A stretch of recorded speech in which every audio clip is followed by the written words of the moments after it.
Chapter 50. Out of life, death enters. The companion's organs of life are 13. The companion's organs of death are also 13. What sends a person to death in this life are also these 13. How is it so? Because of the intense activity of multiplying life. It has been said that one who is a good preserver of his life meets no tigers or wild buffaloes on land, is not vulnerable to weapons in the field of battle. The horns of the wild buffalo are powerless against him. How is it so? Because he is beyond death. Chapter 51. Tao gives them birth. Day, character, fosters them. The material world gives them form. The circumstances of the moment complete them. Therefore, all things of the universe worship Tao and exalt Day. Tao is worshipped and Day is exalted, without anyone's order, but is so of its own accord. Therefore, Tao gives them birth. Day fosters them, makes them grow, develops them, gives them a harbor, a place to dwell in peace, feeds them and shelters them. It gives them birth and does not own them, acts, helps, and does not appropriate them, is superior and does not control them. This is the mystic virtue. Chapter 52. There was a beginning of the universe, which may be regarded as the mother of the universe. From the mother we may know her sons. After knowing the sons, keep to the mother. Thus one's whole life may be preserved from harm. Stop its apertures, close its doors, and one's whole life is without toil. Open its apertures, be busy about its affairs, and one's whole life is beyond redemption. One who can see the small is clear-sighted. One who stays by gentility is strong. Use the light and return to clear-sightedness. Thus cause not yourself later distress. This is to rest in the Absolute. Chapter 53.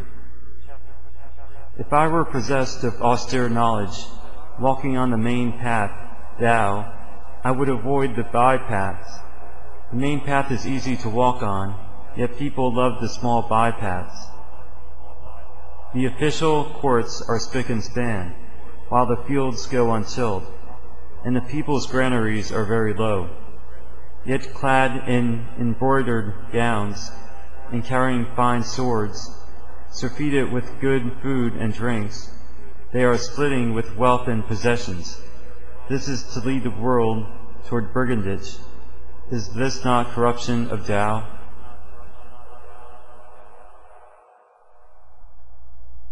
Chapter 54. Who is firmly established is not easily shaken. Who has a firm grasp does not easily let go. From generation to generation, his ancestral sacrifices shall be continued without fail. Cultivated in the individual, character will become genuine. Cultivated in the family, character will become abundant. Cultivated in the village, character will multiply. Cultivated in the state, character will prosper. Cultivated in the world, character will become universal. Therefore, according to the character of the individual, judge the individual. According to the character of the family, judge the family. According to the character of the village, judge the village. According to the character of the state, judge the state. According to the character of the world, judge the world. How do I know this is so? By this.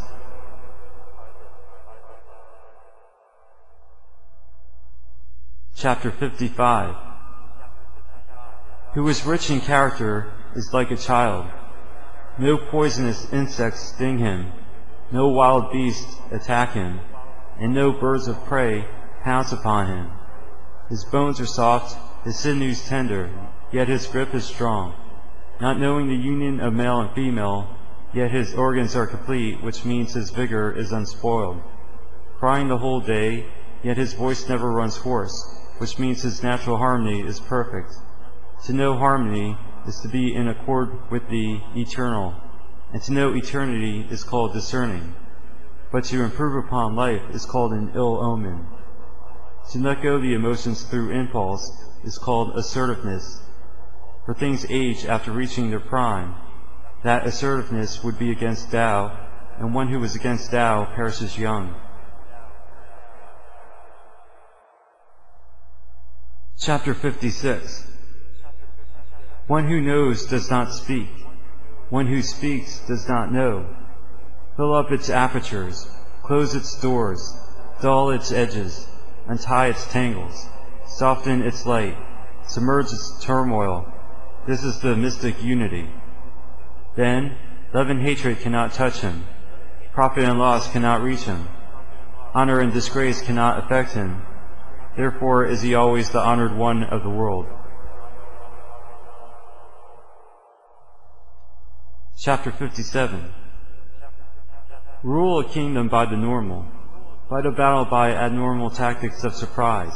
Win the world by doing nothing. How do I know it is so? Through this. The more prohibitions there are, the poorer the people become. The more sharp weapons there are, the greater the chaos in the state. The more skills of technique, the more cunning things are produced. The greater the number of statutes, the greater number of thieves and brigands. Therefore the sage says, I do nothing, and the people are reformed of themselves. I love quietude, and the people are righteous of themselves. I deal in no business, and the people grow rich by themselves. I have no desires, and the people are simple and honest by themselves. Chapter 58. When the government is lazy and dull, its people are unspoiled. When the government is efficient and smart, its people are discontented. Disaster is the avenue of fortune, and fortune is the concealment for disaster. Who would be able to know its ultimate results? As it is, there would never be the normal, but the normal would immediately revert to the deceitful, and the good revert to the sinister. Thus long has humankind gone astray. Therefore the sage is square, has firm principles, but not cutting, sharp-cornered, has integrity, but does not hurt others, is straight, but not high-handed, bright, but not dazzling.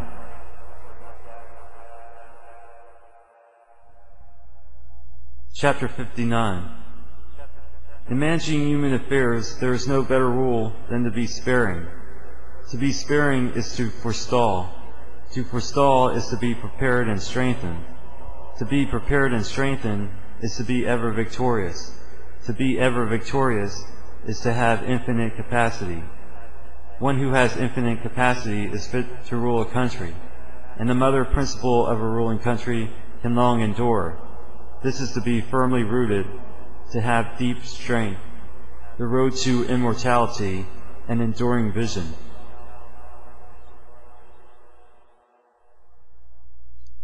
Chapter 60. Rule a big country as you would prize small fish. Who rules the world in accord with Tao shall find that the spirits lose their power. It is not that the spirits lose their power, but they cease to do people harm. It is not only that they cease to do people harm, the sage himself also does no harm to the people. When both do not do each other harm, the original character is restored.